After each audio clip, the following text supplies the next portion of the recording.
خاتون نے کہا کہ ان کو ان کے شوہر نے 2 طلاقیں دی، مولوی صاحب سے مشورہ کیا، مولوی صاحب نے کہا کہ دوبارہ نکاح کریں اور 60 مساکین کو کھانا کھلائیں۔ تو اب بعض لوگ یہ کہہ رہے ہیں کہ جو مولوی نے نکاح پڑھایا اس شخص نے، اس کا خود نکاح ٹوٹ گیا، کیا حکم شرع ہوگا؟ دیکھیں، اگر پہلے کوئی طلاق نہیں دی تھی اور اب شوہر نے 2 طلاقیں دی ہیں تو یہ 2 ہی ہیں، اور اکثر ہمارے ایسے ہوتا ہے کہ لفظ طلاق سے طلاقیں دیتے ہیں، تو اس کا طریقہ کار یہ تھا کہ اگر لفظ طلاق سے طلاقیں دی تھیں، مثلا میں نے تجھے طلاق دی، یوں 2 طلاقیں دے دیں، 2 ہو گئیں، اور اب ایک زندگی کی باقی ہے، اور لفظ طلاق سے جب طلاق دی جاتی ہے تو جیسے ہی طلاق ہوگی عورت کی عدت اسٹارٹ ہو جائے گی۔ لیکن لفظ طلاق سے جو طلاق دی جاتی ہے اس میں شوہر کے لیے آسانی ہوتی ہے کہ یہ دوران عدت بیوی کو بغیر نکاح کے اپنے ساتھ رکھ سکتا ہے۔ اس کو رجوع کرنا کہتے ہیں، قول سے رجوع کرنا افضل ہوتا ہے، 2 گواہ بنا لے اور اتنا کہہ دیتا بس کہ میں اپنی بیوی سے رجوع کر رہا ہوں، آپ گواہ رہیے گا، بس یہ ہو گیا، گھر میں لے آتے اور ساتھ رہنا شروع کر دیتے۔ لیکن یہ پچھلی طلاقیں ختم نہیں ہوں گی،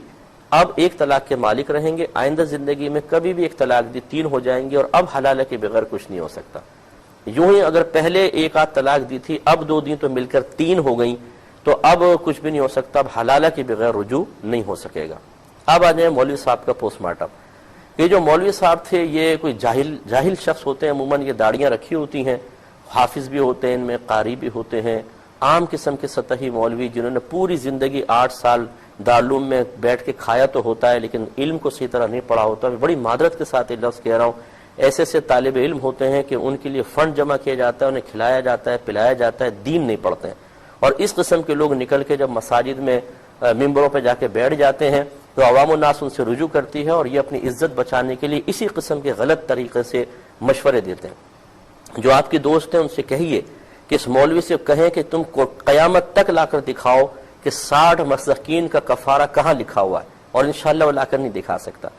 تو اب بالفرض اگر یہ 2 طلاقیں دی تھیں، پہلے کوئی طلاق نہیں دی، تو رجوع کا طریقہ میں نے بتا دیا۔ اب یہ مولوی صاحب نے جو نکاح کی قید لگائی 60 مساکین کی، بالکل حرام اور گناہ کبیرہ کیا،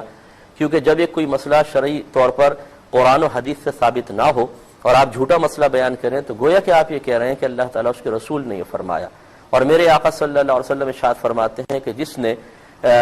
بغیر علم کے فتویٰ دیا تو اس پر زمین و آسمان کے تمام فرشتے لعنت کرتے ہیں۔ تو ایسے شخص کے اوپر پھر اللہ کی لعنت ہوگی جس نے یہ غلط مسئلہ بیان کر کے ان کو آزمائش میں مبتلا کیا۔ اور اگر بالفرض اچھا اس صورت میں اگر اس مولوی صاحب نے کہا جی نکاح کر لو، تو نکاح کی حاجت تو نہیں تھی لیکن کر لیا، تو اس سے مولوی کا نکاح نہیں ٹوٹے گا، اگرچہ غلط مشورہ دے کر اور 60 مسکین والا خاص طور پہ کھانا کھلانے کا غلط مشورہ دے کر یہ گناہگار ضرور ہوا۔ لیکن اگر یوں تھا کہ شوہر نے پہلے کا طلاق دی، اب یہ 2 دیں تو یہ ہو گئیں 3، اور اب حلالہ کے بغیر کچھ نہیں ہو سکتا۔ اب جب اس نے کہا کہ نکاح کر لو اور ساتھ رہ سکتے ہو، تو یہ ایک ایسا حکم تھا کہ جس میں اس شخص کو یہ کہا جائے گا کہ تم احتیاطاً تجدید ایمان کرو، اس لیے کہ قرآن پاک کی سری آیات سے جب یہ ثابت ہے، اللہ تعالیٰ نے فرمایا کہ فَلَا تَحِلُّ لَهُ مِن بَعْدُ حَتَّى تَنكِحَ زَوْجًا غَيْرَهُ۔ پھر اگر یہ شوہر اپنی بیوی کو تیسری طلاق دے دے تو یہ عورت پہلے والے کے لیے اس وقت تک حلال نہ ہوگی جب تک پہلے شوہر کے علاوہ کسی اور شخص سے نکاح نہ کر لے۔ تو چونکہ مولوی صاحب نے اس طرح 3 طلاقوں کے بعد نکاح کا مشورہ دے کر قرآن کی سری آیت کا خلاف کیا، اس لیے ہم یہ کہیں گے کہ آپ احتیاطاً تجدید ایمان کریں، تجدید نکاح کریں، خود یہ مولوی کو بھی کرنا پڑے گا، اور یہاں پر بھی 60 مساکین کا کھلانے کا کہنا بیکار تھا۔ خلاصہ کلام یہ کہ سب سے پہلے اپنے دوست سے معلوم کریں کہ ان 2 طلاق سے پہلے شوہر نے کوئی طلاق دی تھی کہ نہیں، اگر نہیں دی تھی 2 ہیں، اب یہ دوران عدت اگر رجوع کر لیا ٹھیک، عدت گزر چکی ہے، 3 حیض عدت ہوتی ہیں، تو پھر دوبارہ یہ نکاح کر لیں اور ساتھ رہیں، 60 مساکین کا کوئی مسئلہ نہیں ہے۔ اور اگر بالفرض اگر پہلے شوہر نے 1 طلاق دی تھی یا 2 طلاقیں دی تھیں تو یہ 2 مل کر پوری 3 بن جائیں گی، اب بغیر حلالہ کے ساتھ نہیں رہ سکتے۔ اور مولوی صاحب کو چھوڑیے گا نہیں، کیونکہ اس قسم کے لوگوں کے جب تک ان کو گرفت نہ کی جائے، ان کو غلطی کا احساس نہ دلایا جائے، یہ لوگوں کو تباہ کر دیتے ہیں، اس قسم کے لوگوں کی گرفت ہونی چاہیے۔